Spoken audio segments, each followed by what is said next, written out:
ነዳጅን ከውጭ ሀገራት በማስገባት የምታቀርብ ሲሆን አብዛኛው ግብይቷ ከመካከለኛ ምስራቅ የሚገዛ እንደሆነ መረጃዎች ያመለክታሉ።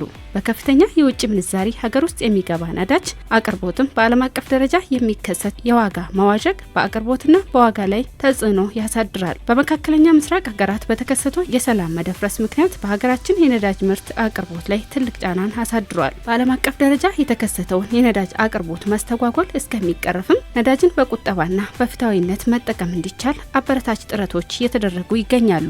የህዝብ ማመላለሻ ነው፣ ዶልፊን ነው የሚይዘው። ክፍለ ሀገር ነው የምሰራው። ትንሽ አስቸጋሪ ሁኔታዎች ነበሩ ቀደም ሲል። ከቅርብ ጊዜ ወዲህ ግን የተሻለ መሻሻሎች አሉ፣ ለውጦች አሉ። ጥሩ እያገኘን በየዕለቱ አግኝተን ህዝብን እያገለገልን ነው ያለን። በፊት 2 ቀንም 3 ቀንም እናድር ነበረ። ከበፊቱ ግን አሁን ቅዳሜ ገባ፣ ዛሬም ገባ። ስለዚህ ከበፊቱ ብዙ 90% ለውጥ አለው። ስለዚህ ከበፊቱ አሁን ብዙ ነገሮች የተሻሉ ነገሮች አሉ። በ2 ቀን አንዴም በ3 ቀንም አንዴ ነበር የሚመጣልን ያለ ነው። አሁን እንደ መጀመሪያው ባይሆንም ቀን በቀን እየገባልን ያለ ነው። የገባውን ነዳጅ ለተሰለፈው ከስተመርና ለሚፈቀድላቸው አካላቶች በአግባቡ ህጉ በሚፈቅደው መሰረት የአከፋፈል እንገኛለን። እቺን 3-4 ቀን ወደዚህ አንጻራዊ የተሻለ ነገሮች እያየን ያለ ነው፣ በአቅርቦት ደረጃ ማለት ነው። ቀን በቀን ይገባልን ያለ ነው። ችግር ነበረ። እሱን ችግር ደግሞ ትንሽ በጣም ክፍተት ፈጥሮ ነበር። በቻልነው መጠን እያስገባን ነበር። አልቆመም። ኦልሞስት 2 ቀን ምናምን ነው ቢቆም እንኳን የኛ መርዲያ ደህና ነበር በጣም። ከዛ ደግሞ ከዛኛው ከባለፈው እንትን ደግሞ በጣም አቅርቦቱ በጣም ተሻሽሎ በቀን ነው እየገባልን ያለው። እዚህ ጋር ተስፋ አድርገው የሚመጡ በጣም ብዙ ሾፌሮች ናቸው። በጣም እሱም ደግሞ ሳትፋይ ሆኖ እየሄዱ ነው ብለን ነው የምናስበው እኛ። እዚህ ጋር ደግሞ ህገወጥ ሊኖር ይችላል እንደ ሰው፣ ግን እኛ ጋር በጣም በጥብቅ እየሰራን ስለሆነ 24 ሰዓት ደግሞ እዚህ ጋር ጸጥታው ቁጭ ብሎ እኛ ጋር ነው የሚያድረው። እኛ ጋር ያሉት ጸጥታዎች ይሄ የደንብ የሰላምና ጸጥታ ትራፊክ ማኔጅመንቱ 24 ሰዓት እኛ ጋር እየታገለ ነው የሚያድረው። ብዙ ክፍተቶች እንዳይኖሩ በጣም በሚያኮራ እንትን እኛ ጋር በስነ ስርዓት እየሰሩ ነው። ሰፖርት እያረጉን ነው። ስነ ስርዓት አድርገን እንዲሄድም እንትን እያረጉን ነው። ከላይ ደግሞ ጋይድ ያረጉናል ንግድና ኢንዱስትሪ ስላሉ እነዚህ አንድ ላይ ሆነን በጣም እየተወጣ ነው ብለን እናስባለን። የዓለም የነዳጅ አቅርቦት 20% የሚሆነው የሚያልፍበት የሆርሙዝ ሰርጥ መዘጋት ምክንያት ነዳጅን ከውጭ ገበያ የሚገዙ ሀገራት እስከ 13% የሚደርስ የዋጋ ጭማሪ አድርጎ የነበረ ሲሆን በነዳጅ ላይ ኢኮኖሚያቸው ጥገኛ በመሆኑ ክፉኛ የተጎዱ ሀገራት ቁጥርም ቀላል አይደለም። ሀገራችን የችግሩ ተጋሪ ብትሆንም ችግሩን ከስር መሰረቱ ለመቅረፍ የአጭርና የረጅም ጊዜ እቅዶችን ተግባራዊ በማድረግ ላይ ትገኛለች። በዚህም የነዳጅ በተለይ የናፍጣ አቅርቦት በግማሽ ቀንሶ ከነበረበት ከሚያዝያ 21 2018 ዓመተ ምህረት ጀምሮ ቀድሞ ወደ ነበረበት እንዲመለስ ተደርጓል። አሁን ነዳጅ የሚያቀርቡ ማደያዎችም ሆኑ ሸማቹ የአቅርቦት ችግር በሂደት እየተቀረፈ መምጣቱን ይናገራሉ። እዚህ ማደያ ላይ ብዙ ጊዜ ተመላልሰን መንገዳችንም ስለሆነ ተመላልሰን ነው የምንቀዳው። በእለቱ ቀርተን እንመጣለን። የጸጥታ ዘርፎች እንትኖችም የጸጥታ አካላትም ድሮ ፋውል የሚባል ነገር ነበሩ። እዚህ አካባቢ ግን ምንም አይነት ፋውል አናይም።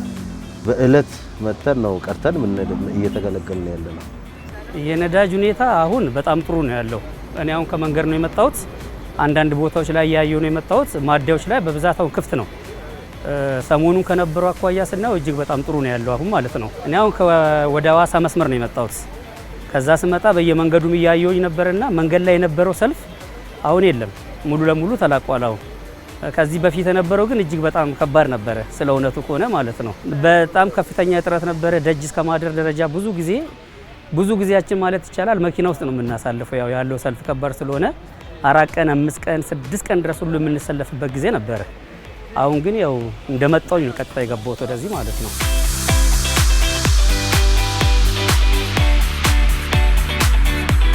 ባዘዝነው ቁጥር ቢያንስ በ3 ቀን ውስጥ ቶሎ ይገባል። ዛሬ ካዘሽ 3 ቀንና 4 ቀን ቆይቶ ወዲያውኑ ነው የሚገባው ማለት ነው። አሁን ነገ ራሱ የሚገባ መኪና አለ። አሁንም ነዳጁ አለን። በዚህ ሁኔታ እንዲቀጥል ነው እኛም የምንፈልገው። በፊት የነበረው ግን የተወሰነ እንትኖች ነበሩ። ያ ወረፋውም እንደ በፊት የነበረውና አሁን ያለው ፍጹም አይገናኝም። ይሄ ዙሪያውን ነበረ ከዚህ ጀምሮ አካባቢውን ጠቅላላ ይሸፍን የነበረው። አሁን ግን ያለው ቢያንስ 10 መኪናና 15 መኪና ነው። ያው የምታስተናግጁ ደግሞ ቀላል በሆነ ያ የመንግስት አካል ግብረ ኃይሉ ምንም ሳያስፈልግ ነው በራሳችን እየተንቀሳቀሰን ያለ ነው። አሁን ያለውን ነገር እንደምታየው ፖሊስ የለም ምንም የለም። ምቹ ነው አሁን ያለው ሁኔታ ማለት ነው። ያኔ ዞሮ በሁለተኛ በሶስተኛ ቀን የሚቀዳ ሰው ነበር። አሁን ገብቶ 5 ደቂቃም ሳይቆይ በ10 ደቂቃ ቀርቶም እየወጡ ናቸው እና አሁን የተሻለ ነው። በጣም ጥሩ ነው። በዚህ ቀጥል ነው የምለው። በእኛ ሀገር ብቻ ሳይሆን ዓለም አቀፍ ነው። በጦርነቱ ምክንያት በባህር በመዘጋቱ ያው እጥረትም ነበረ። የኛ ሀገር ብቻ ቢሆን እንደ ሀገር እናይ ነበር። ዓለም አቀፍ ነው ችግር የተፈጠረው ማለት ነው። ሆኖም ግን መንግስት አሁን ባደረገው ያ ችግር ባይፈታም በእኛ ሀገር ላይ ባለው ግን መንግስት ባቀረበው ነዳጅ የተሻለ ነው። በጣም ጥሩ ነው። በጥሩ ሁኔታ ነዳጁም እየገባ ነው። እኛ ጋር አሁን አለ ጥሩ። አሁን እንደሚታየው አንድ ፓምፕ ነው የሚሰራው። 2 ፓምፕ ነበረ። ያኛው ፓምፕ ጨርሶ ነው 2 ታንከር ነው አለው። ያኛውን ጨርሰን ነው እንደውም ያ ቢሰራ 2 ደቂቃም እዚያ አይቆሙም ነበር። ወደ ነበረው ቦታ ተመልሰዋል። ወደ ነበረው የሽያጭ ስርዓታችን በቂ ስቶክ አለን። አሁን ቤንዚንም በቂ ስቶክ አለን፣ ናፍታም በቂ ስቶክ አለን። መንገድ ላይም የሚመጡ መኪኖች አሉን ዛሬ የሚገቡ ዛሬና ነገ እና አሁን በአሁኑ ሰዓት ወደ ነበረው የሽያጭ መልኩ ተመልሶ እያስተናገድን እንገኛለን። በግብረ ኃይል ነው የምንሰራው። ግብረ ኃይል ተቋቁሞ ነው የሚሰራው። እኛ ጋር የሚያግዙን ፖሊሶች አሉ፣ ንግድና ኢንዱስትሪ አለ፣ ሰላም ጸጥታም አለ፣ ደንብም አሉ። እነዚህ አንድ ላይ ተዋቅረን ነው የምንሰራው። ይሄ ሲሆን ደግሞ ሰላምን ጠብቀው እዚህ ወረፋም እኛን ተማምነው ወረፋ የሚይዙ ሰዎች በጣም ክፍተቶች እንዳይኖሩ በስነ ስርዓት ዙሮን በኩፐን ትራፊክ ማኔጅመንትም አሉ አንድ ላይ እንትና አድርገን አቅርቦት እንሰጣለን። ነዳጅ በከፍተኛ የውጭ ምንዛሪ የሚገዛ ቢሆንም እንኳን ኢትዮጵያ ከሌሎች የአፍሪካ ሀገራት አንጻር ነዳጅን በዝቅተኛ ዋጋ ከሚያቀርቡ ሀገራት ተርታ ትመደባለች።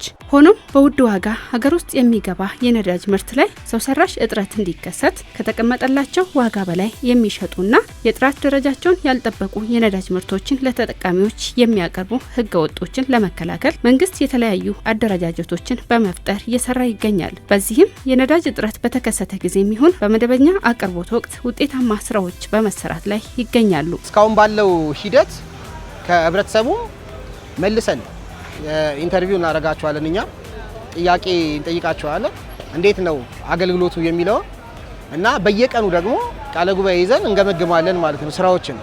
ስራ ከመጀመሩ በፊት ነዳጅ ከተገለበጠ በኋላ ወዲያውኑ ግብረ ኃይሉ ተሰብስቦ ትላንት ምን ጥንካሬ ነበረን፣ ምን ድክመት ነበረን፣ ዛሬ ምን እናሻሽል የሚል ነገር እንወስዳለን ማለት ነው። ከዚህ ውጪ መስሪያ ቤቱ ያወጣው የቅድሚያ የሚሰጣቸው አካላቶች አሉ። እነሱን ወረፋ ከያዘው አካል ጋራ ጎን ለጎን የምናስኬድበት ሁኔታ አለ ማለት ነው። በዚህ ደረጃ እስካሁን ድረስ የከበደን የቸገረን ነገር አለ ብሎ መውሰድ አይቻልም። በፕላስቲክ እቃዎች እንዳይቀዱ መመሪያዎች ተቀምጠዋል። አንቀዳም። እኛ መንግስት ከፈቀደው ውጪ ለምሳሌ በርሜሎች ይመጣሉ። ለጄኔሬተር የሚፈቀድ አለ። ያን ለጄኔሬተር የሚፈቀድ ደግሞ ደብዳቤ ይዘው መጥተው ያን ደብዳቤ አይተን ኮምፔር አድርገን ነው እኛ እዚህ ጋር ምንቀዳላቸው። ከዛ ውጪ ግን በፕላስቲክም ይሁን በተለያየ ነገር ምንቀዳው የለም።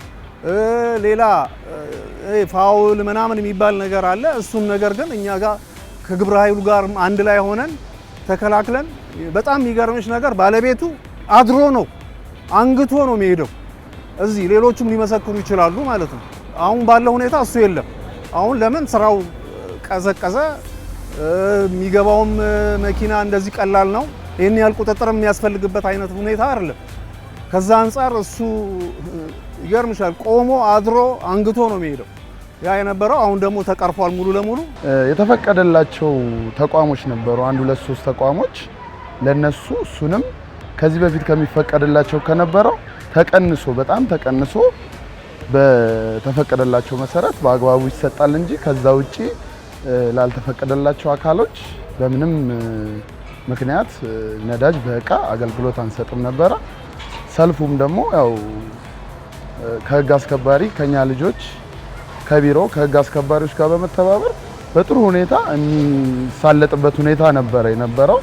ከዚህ በፊት ከምንሰራው በተለየ ሁኔታ ነዳጅ ከገባ ለ24 ሰዓት ምንም አይነት ነገር መቋረጥ ሳይኖር ለ24 ሰዓት ነበር የምንሸጥ የነበረው። በዛ ምክንያት ቶሎ ነዳጆች መኪኖች እየቀዱ ይወጡ ነበር። ልጆቻችንም ይህንን ነገር በጣም ጠንቅቀው ያውቃሉ። ለህግ የሚያስጠይቅ ይህን ነገር ለመስራት የሚደፍሩም እንትኖች የሉንም እና እኔም ደግሞ በበኩሌ ራሱ እስከ ምሽቱ እስከ አዳር ሁሉ አብሬያቸው እያደርኩኝ ይህንን ነገር እየተከታተልን አንድም እንከን ሳይገኝብን አንድም ስህተት ሳንሰራ ሁሉንም በትክክል አስተናግደን አሳልፈን እነዚህ በማይፈቀዱ የሚባሉትን በጀሪካን በኤክስትራ ሳልቫቲዮ የሚባለውን እነዚህ ነገሮች በእኛ ድርጅት ላይ በጣም ጥብቅ ናቸው፣ አይቻሉም። አንድ ሰራተኛም ይሄን አውቆ ነው የሚሰራው። እዚህ ጋር አንድ ኤክስትራ ሳልቫቲ ያለው ሌላ ከካምፓኒው ያልተሰራ ሳልቫቲዮ ከሆነ አይቀዳለትም እና በጀሪካንም በምንም እንትን የማይታሰብ ነገር ነው። ሰራተኞችም ይሄን አዌር አድርገው ነው እንትን የሚያደርጉት።